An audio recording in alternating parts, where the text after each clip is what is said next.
Assalamualaikum warahmatullahi wabarakatuh. Apa kabar anak-anak hebat kelas 6? Semoga kalian selalu sehat dan selalu bersemangat untuk belajar dari rumah. Nah, anak-anak, hari ini kita masuk ke tema 3, yaitu tokoh dan penemuannya. Masuk ke subtema 1, penemu yang mengubah dunia. Yuk kita belajar.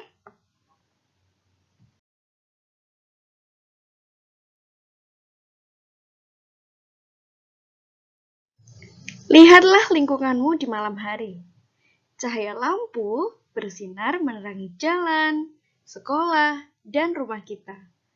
Listrik telah mengubah wajah dunia. Tahukah kamu siapa tokoh yang berhasil menemukan mesin pembangkit listrik? Dan bagaimana lampu-lampu di rumah dapat menyala?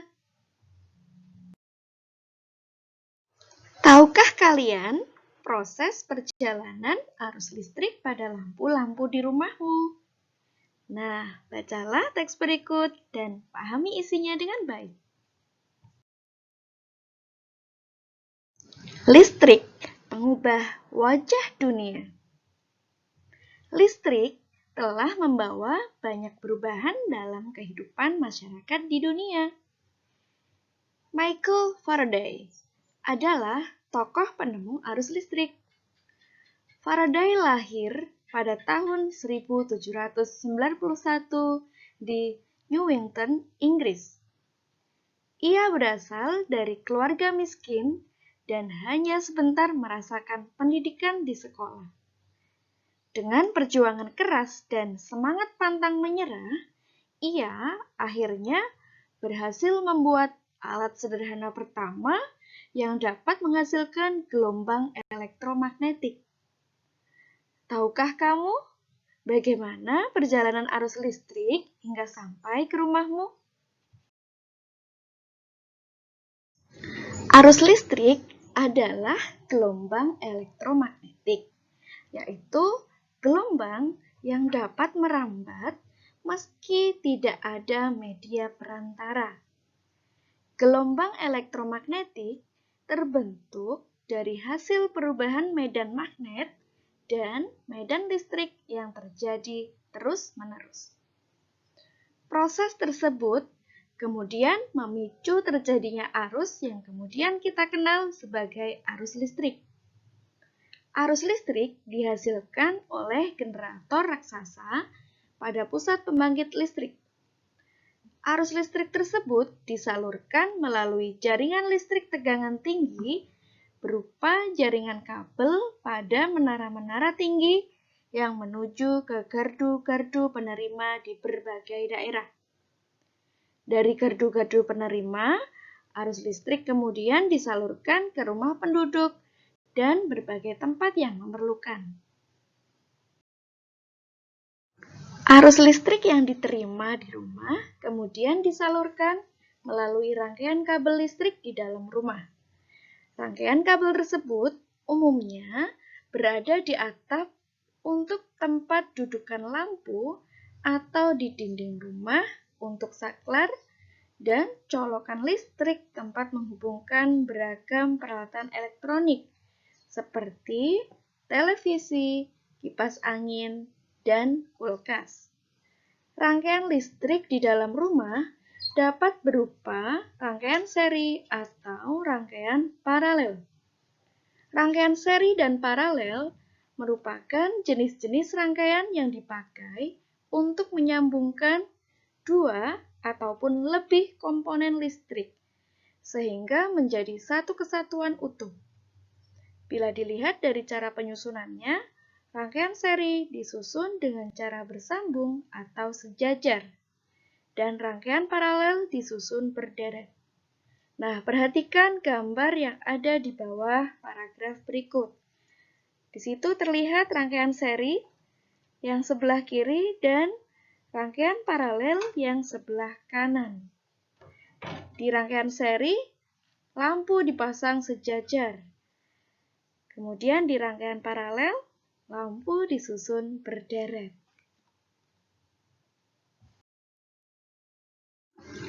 Contoh rangkaian seri dalam kehidupan sehari-hari adalah lampu senter. Rangkaian yang disusun seri pada lampu senter adalah baterai, karena hanya terdapat satu lampu pada senter. Hal tersebut yang menyebabkan lampu senter menyala sangat terang, namun baterainya cepat habis. Rangkaian seri dan paralel juga bisa ditemui pada lampu-lampu di rumah. Betapa penting peranan listrik bagi kehidupan manusia. Tanpa listrik, tentunya kita akan mendapatkan banyak kesulitan dalam mengerjakan aktivitas sehari-hari. Namun demikian, kita juga harus tetap bijaksana menggunakan listrik dalam kehidupan sehari-hari. Teks tersebut terdiri atas 5 paragraf. Jawab pertanyaan berikut berdasarkan pada teks tersebut. Paragraf 1. Apa topik masalah yang akan disampaikan oleh penulis? Jawabannya adalah penemuan arus listrik oleh Michael Faraday. Paragraf 2. Yang A. Apa yang kamu ketahui tentang arus listrik?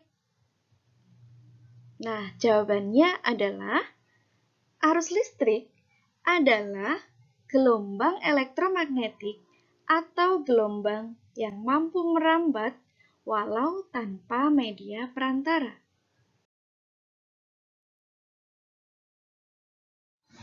Paragraf 2 yang B. Bagaimana proses perjalanan arus listrik dari pusat pembangkit hingga sampai di rumah penduduk? Jelaskan secara berurutan. Nah, jawabannya, arus listrik yang dihasilkan dari generator di pusat pembangkit listrik disalurkan melalui kabel jaringan listrik tegangan tinggi berupa menara-menara yang tinggi menuju ke gardu-gardu penerima di berbagai daerah. Kemudian, arus listrik disalurkan menuju ke rumah penduduk dan berbagai tempat yang memerlukan. Paragraf 3. Yang A. Apa yang terjadi dengan arus listrik saat tiba di rumah warga? Jelaskan secara berurutan. Jawabannya, saat tiba di rumah warga, arus listrik mengalir ke rangkaian kabel listrik di dalam rumah. Rangkaian ini biasanya berada di atap untuk tempat dudukan lampu atau di dinding untuk saklar dan colokan listrik untuk digunakan pada peralatan elektronik. Paragraf 3 yang B. Apa manfaat arus listrik setelah sampai ke setiap rumah warga? Jawabannya, untuk dihubungkan ke berbagai peralatan elektronik seperti televisi, kipas angin, kulkas, dan peralatan elektronik lainnya. Paragraf 4. Apa kesimpulan dari isi teks tersebut? Jawabannya, penggunaan rangkaian seri pada lampu senter dapat membuat nyala lampu senter lebih terang, namun menyebabkan baterai cepat habis. Paragraf 5. Adakah pesan yang disampaikan oleh penulis? Jelaskan dengan singkat. Jawabannya, ada. Listrik berperan penting bagi manusia. Aktivitas sehari-hari dapat terhambat tanpa adanya listrik. Kita juga harus menggunakan listrik dengan bijaksana. Nah, selanjutnya, bongkarlah senter yang kamu miliki. Kemudian, amati komponen-komponen yang terdapat pada senter seperti berikut ini. Nah, bisa diamati ada beberapa komponen yang terdapat pada senter, yaitu yang pertama, baterai. Baterai berfungsi sebagai penyuplai arus listrik. Komponen yang kedua yaitu reflektor. Reflektor ini berfungsi untuk memfokuskan cahaya lampu senter. Kemudian yang ketiga ada logam penghantar. Nah, ini fungsinya untuk menghantarkan arus listrik dari baterai ke lampu. Kemudian yang keempat yaitu saklar, yang berfungsi untuk menghubungkan dan memutus arus listrik yang mengalir ke lampu. Nah, jika komponen-komponen utama tersebut dirangkaikan untuk membuatnya kembali menyala, maka akan tampak sebagai berikut. Nah, bisa diamati gambar yang atas ya. Nah, kemudian jika kepala senter dibongkar, kemudian dirangkaikan kembali hanya dengan menggunakan lampu, maka akan tampak seperti berikut. Nah, amati gambar yang ada di bawah. Nah, bagaimana posisi lempengan logam untuk membuat lampu menyala? Jawabannya adalah posisi logam harus mampu menghubungkan arus listrik yang keluar dari baterai menuju ke lampu. Satu ujung logam harus menyentuh ke terminal baterai, dan ujung satunya harus terhubung ke terminal lampu, sehingga membentuk rangkaian tertutup. Jika terdapat saklar, saklar harus dalam kondisi terhubung. Kemudian, apa komponen yang sebaiknya digunakan untuk mengganti lempengan logam tersebut yang biasanya terdapat pada rangkaian lampu di rumah? Nah, jawabannya adalah kabel tembaga yang dilapisi karet. Karena kabel tembaga yang dilapisi karet itu mampu menghantarkan listrik lebih baik dan menghindari konsleting listrik. Tuliskan proses perjalanan arus listrik pada rangkaian listrik senter tersebut secara rinci dan berurutan. Jawabannya adalah, dalam keadaan normal, lampu senter mati. Jika saklar dihidupkan, arus listrik yang tersimpan pada baterai akan mengalir dari terminal positif baterai menuju saklar. Lalu, arus listrik akan mengalir menuju lampu, sehingga lampu senter menyala. Dari lampu, arus listrik mengalir kembali ke terminal negatif baterai. Begitu seterusnya, dan akan berhenti jika saklar dimatikan. Nah, sekarang kamu akan mencoba membuat rangkaian listrik sederhana seperti pada senter. Tentukan alat dan bahan yang diperlukan untuk membuat satu rangkaian sederhana. Tuliskan pada tabel berikut. Nah, berikut bahan dan alat yang diperlukan untuk membuat rangkaian listrik sederhana, yaitu baterai 1,5 volt, fungsinya sebagai sumber arus listrik, ya, jumlah yang diperlukan 2 buah, kemudian kabel untuk mengalirkan arus listrik sepanjang 40 cm, boleh lebih. Nah, kemudian switch atau saklar on-off untuk menyambung dan memutus arus listrik, 1 buah saja. Kemudian botol bekas minuman untuk wadah rangkaian batu baterai, 1 buah. Nah, ini bisa diganti dengan papan atau media lainnya. Kemudian lampu dan fittingnya, ini sebagai sumber cahaya. Yang dibutuhkan 1 buah saja. Kemudian selotip atau lakban untuk merekatkan baterai dan kabel. Butuh 1 roll atau 1 gulung saja. Nah, kemudian untuk alatnya ada gunting dan cutter. Digunakan untuk memotong kabel ataupun memotong botol. Masing-masing 1 buah. Nah, dari bahan dan alat tadi, kalian bisa membuat rangkaian listrik sederhana di rumah kalian. Boleh menggunakan rangkaian seri, boleh juga menggunakan rangkaian paralel.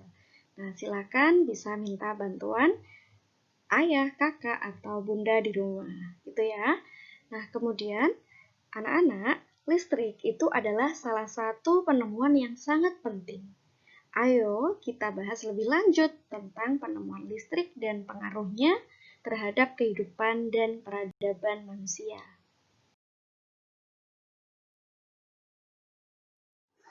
Menurutmu, apa perbedaan antara masa sebelum ada listrik dan setelah ada listrik? Nah, ini ada beberapa contoh, ya, ada 6 contoh. Nanti kalian bisa tambahkan yang lainnya. Yang pertama, menyetrika baju dulu itu menggunakan setrika berbahan bakar arang kayu, ya, itu sebelum ada listrik. Nah, setelah ada listrik, sekarang menyetrika baju menggunakan setrika listrik. Kemudian yang kedua, dulu sebelum ada listrik, komunikasi itu hanya dilakukan secara tatap muka di satu wilayah saja. Nah, sekarang setelah ada listrik, itu komunikasi bisa dilakukan dengan jarak jauh. Kemudian yang ketiga, masyarakat dulu itu hanya bekerja pada siang hari, ya. Jadi hanya mengandalkan penerangan dari matahari. Nah, kalau sekarang masyarakat itu bisa bekerja pada malam hari karena sudah ada listrik, ya, sehingga tidak masalah ketika bekerja pada malam hari. Nah, kemudian contoh yang keempat, siswa dulu belajar menggunakan lampu minyak sebagai penerangannya. Nah, sekarang sudah nggak ada ya lampu minyak, ya. Nah, sekarang sudah memakai lampu listrik sebagai penerangannya. Kemudian contoh yang kelima, dulu ketika ada kegiatan pertunjukan itu hanya dilakukan di siang hari. Nah, sekarang setelah ada listrik, kegiatan pertunjukan itu dapat dilakukan di malam hari. Kemudian yang keenam, dulu sebelum ada listrik itu manusia mengisi bak airnya itu dengan timba tali, ya, atau sumur timba. Nah, sekarang setelah ada listrik, kita dapat mengisi bak air dengan menggunakan pompa air listrik. Nah, sekarang amati lingkungan sekitarmu. Temukan sebanyak mungkin pengaruh listrik dalam kehidupan di bidang sosial dan budaya di lingkungan tempat tinggalmu. Kamu dapat menggunakan tabel hasil diskusi kelompok atau melakukan wawancara dengan tetangga sekitar. Nah, kemudian tuliskan dalam peta pikiran berikut ini. Nah, ini adalah pengaruh listrik terhadap kehidupan masyarakat di lingkungan. Pengaruhnya untuk kehidupan sosial dan budaya. Tadi ya, yang sudah Ustazah sampaikan. Jadi, zaman dahulu, ketika sebelum ada listrik, itu masih menggunakan setrika arang, kemudian komunikasi harus jarak dekat, dan kemudian bekerja hanya bisa dilakukan pada siang hari dan masih menggunakan lampu minyak. Kemudian peta seni juga bisa dilakukan hanya pada siang hari. Kemudian pengaruhnya setelah ada listrik, sekarang sudah ada setrika listrik, kemudian komunikasi bisa dilakukan jarak jauh, kemudian bekerja juga bisa pada malam hari. Kemudian lampu sudah tidak menggunakan lampu minyak lagi, ya, tapi sudah menggunakan lampu listrik. Kemudian pentas seni bisa dilakukan pada malam hari. Kalian bisa menambahkan contoh-contoh yang lainnya. Ya, silakan cari, amati, dan tulis sebanyak-banyaknya.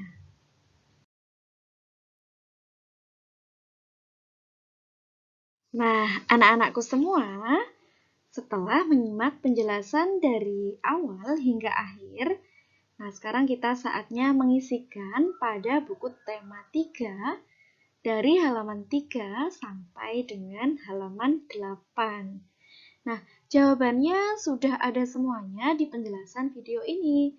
Jadi, simak baik-baik ya, atau diputar ulang video ini boleh. Gitu ya. Semangat mengerjakan dan semoga ilmunya bermanfaat. Salam sehat selalu. Assalamualaikum warahmatullahi wabarakatuh.